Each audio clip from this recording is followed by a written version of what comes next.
Hello and welcome to the Philippines. Travel and life in the province. We're taking a trip from Cebu City up to Consolation here to go look at a house for rent or sale. And it seems that travel within the province, within each island, is starting, depending upon the island. Each one can be a little different.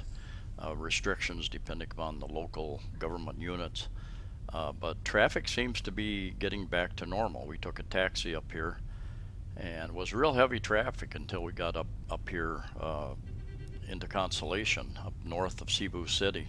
Many expats are moving either north of Cebu City a ways or south of Cebu City. Same thing in Iloilo City, Bacolod. People move out of the city a little ways.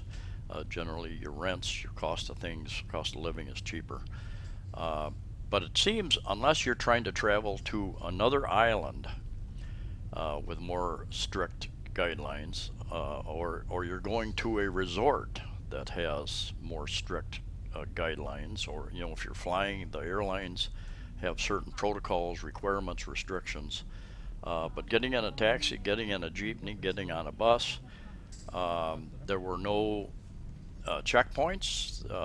Nobody asked for any passes. I always have a pass with me when I go out. But even up here, very few people wearing masks. Some are wearing masks and shields. But the people said, no, we're zero cases, zero positive cases. And that's another discussion for another time about the tests and the validity of tests. A lot of information starting to come out about that, but around the world. Anyway, we're going to stop here, and we'll end up getting a motorbike, two motorbikes up to the house we're going to look at.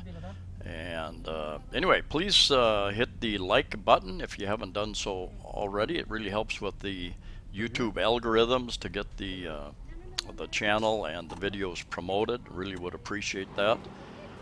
First, we're going to stop. There was a barber on the corner there, and we're waiting for some directions. And I started taking a video of this guy, and I told the barber, I said, give him a haircut just like me.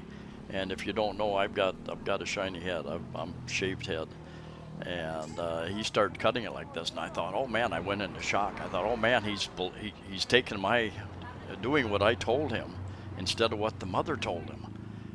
And it was relief when I found out that's what the mother wanted as well. Fewer haircuts when you do it that way, definitely. But everybody standing around there got a little bit of a chuckle out of me taking the video. A lot of haircuts in the city cost about 40 pesos per haircut. Of course, you can go to the malls and they're more expensive. Go to the stylists, and 40 peso would be about 80 cents US.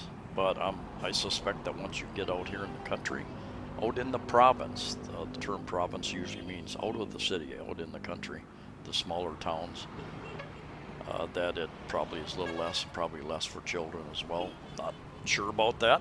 Please leave your comments. Those of you who have experience in the provinces, what's it like living out there?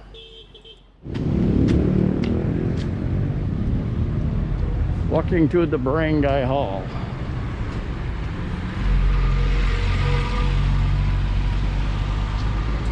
Oh, there's a pure suka. And what is suka? Coconut wine. Coconut vinegar. Coconut vinegar, huh? Yes. Aka na, barangay hall? Okay. 10 pesos each. So, Huh? 10 pesos each.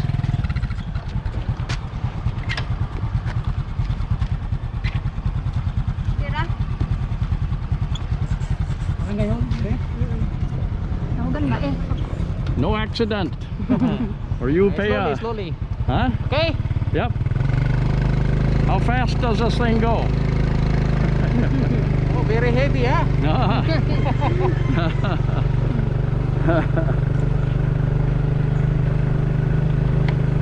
Dansa ka daw.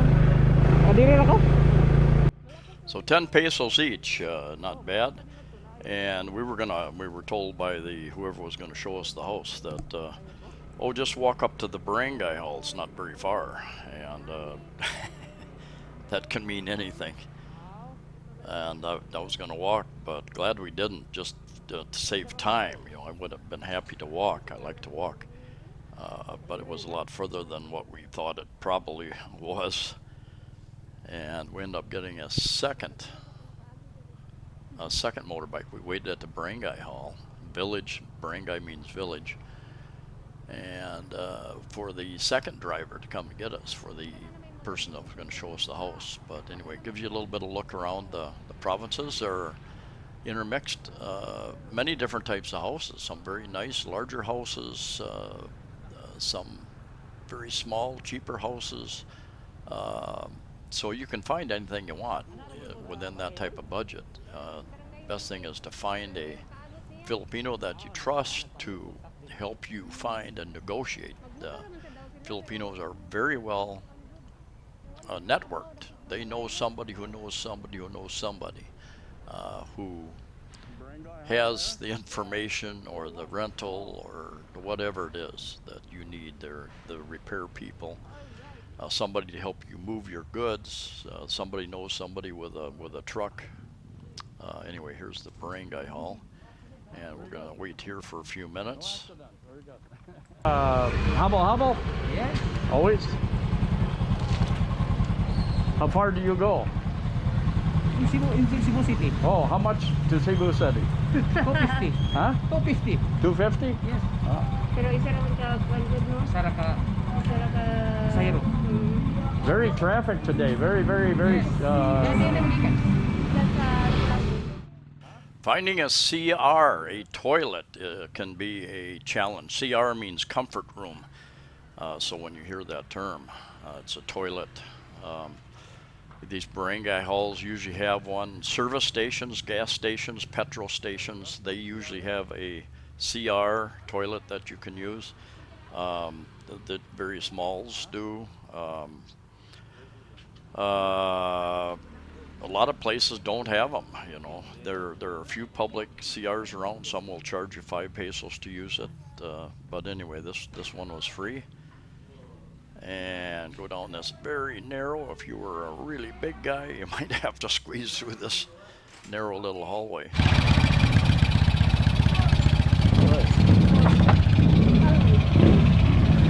Salamat.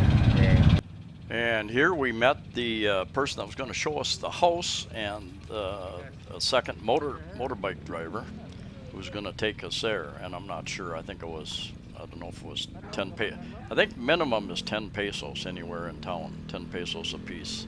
You know, whether it's a block or a kilometer or 2 kilometers. Some point in time it bounces up, I'm sure. But anyway, look around. Nice, very nice house. Like I said, you can find anything and everything in these areas. You can find room for rent. You can find one level, the upper level. Found that the other day. The upper level for rent. Even found a person, they wanted to sell the upper half of a building that had been turned into an Airbnb type dormitory, but for one person, I think 62 square meters, pretty relatively large. Look out, dog! And anyway, if you're driving, if you rent a car or a motorbike, look out, those dogs, motorbikes, don't make any sudden moves, changes, because somebody's coming around you on the left or on the right or running out. You'll see down here, kids coming out. We're going to go down this not so well improved trail to the house. A little bit rough here. And like I said, dogs running out, kids coming out, like this one here. Look out! So just be careful. And we'll have a little chat with these kids up here, and then I'll do another video about show you around the house. Hello. Hello. How are you? Don't hit me with that. Busy doing nothing, huh? How is school? How is school? You learning in school? No. Huh? Bakit ako? Oh, lagi. Tubag ka? No. Private school ka? Asa ka nag-eskwela? English? You know English? Ah, public school ka? Are, are you learning modules? How is that? Are you learning good or learning bad? Learning bad. Learning bad? Ah. I learned that a lot from taxi drivers and other people, that these modules are using to try to teach the people at home, because there are no in-person classes at the schools. So they're getting modules. They're trying to learn online. A lot of people don't have internet. A lot of people don't have access to computers and electronic gadgets. So parent, somebody in the family goes to get the module, like a stack of papers to do the coursework, and then returns it each week, something like that. And that doesn't seem to be working real well for most people. You know, there's a minority of students all over the world who learn. You know, they're just keyed in. They've got that keyed into their brain that they can learn regardless of their circumstances. My phone is listening to me apparently, because it just come up. I come up with it talked to me. My phone talked back to me, and gave me a link to your brain and nervous system for kids, something like that. Turn that phone off. I don't want you listening to me. Anyway, I'm interested to get the information from those of you who live in different islands, different provinces, what your travel situation is like. I know one of the subscribers said he traveled down through Mole Bowl, not as a tourist, but into that area with no problem. One went to Davao. Now Davao has stricter requirements in the last week or two, I think. Anyway, thanks for watching, and safe travels. Hopefully things will start opening up much sooner, and we'll see you next time.